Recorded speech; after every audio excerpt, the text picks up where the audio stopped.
સુરતની લાજપોર મધ્યસ્થ જેલમાં નારાયણ સાંઈના સેપરેટ સેલની ખોલીમાંથી મોબાઈલ ફોન મળી આવતા સચિન પોલીસ મથકે ગુન્હો નોંધાયો છે।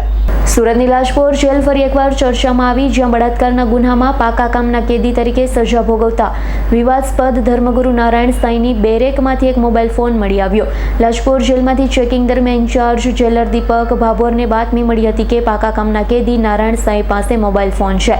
બાતમીના આધારે જેલની જડતી સ્કોડ નારાયણ સાંઈના સેપરેટ સેલની ખોલી નંબર 1 માં તપાસ હાથ ધરી। તપાસ દરમિયાન જેલના લોખંડના દરવાજા પાછળ ચુંબક વડે એક મોબાઈલ ફોન ચોંટાડેલો જોવા મળ્યો છે। એટલું જ નહીં, તેની પાસેના થેલામાંથી જીઓ કંપનીનો એક સિમ કાર્ડ પણ મળી આવ્યું। જો કે નારાયણ સાંઈ ફોન પર વાતચીત કર્યા બાદ ફોનમાંથી બેટરી અને સિમ કાર્ડ કાઢી લેતો। સિમ કાર્ડ તે પોતાની પાસે રાખતો, જ્યારે બેટરી તે સુરક્ષા માટે સંત્રી રૂમમાં છુપાવી દેતો। ઝડપી દરમિયાન સિપાઈએ સંત્રી રૂમના દરવાજાના અંદરના ભાગે આવેલા નકુચા પાસેથી આ છુપાયેલી બેટરી કબજે કરી।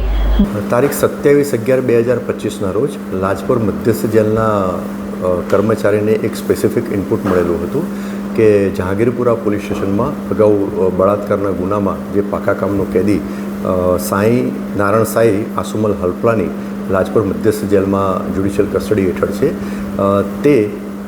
તેણે મોબાઈલ અને બેટરી અને સિમ કાર્ડ એ સંતાડીને રાખેલો છે। આ સ્પેસિફિક ઇનપુટ ઉપર કાયદેસર કાર્યવાહી કરવા માટે લાજપોર મધ્યસ્થ જેલના સ્ક્વોડના અધિકારી અને કર્મચારીઓએ જે તે જગ્યાએ ઝડપી કરી।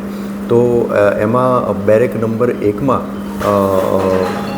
દરવાજાની જોડે મેગ્નેટથી એક મોબાઈલ સંતાડેલો હતો, મેગ્નેટ રાખી અને એ મોબાઈલ મળી આવ્યો। ત્યારબાદ મોબાઈલમાં જે બેટરી વપરાતી હોય છે એ પણ એ બેરેકના નકુચાના ભાગમાં સંતાડેલ હતી, એ પણ મળી આવી। અને નારાયણ સાંઈને જે બેરેકમાં રાખવામાં આવેલો હતો, એટલે બેરેક નંબર 1, એમાં એનું જે ઇન્હેલર હતું જે એ યુઝ કરતા હતા, એ ઇન્હેલરના અંદરના ભાગે એક સિમ કાર્ડ પણ મળી આવ્યું।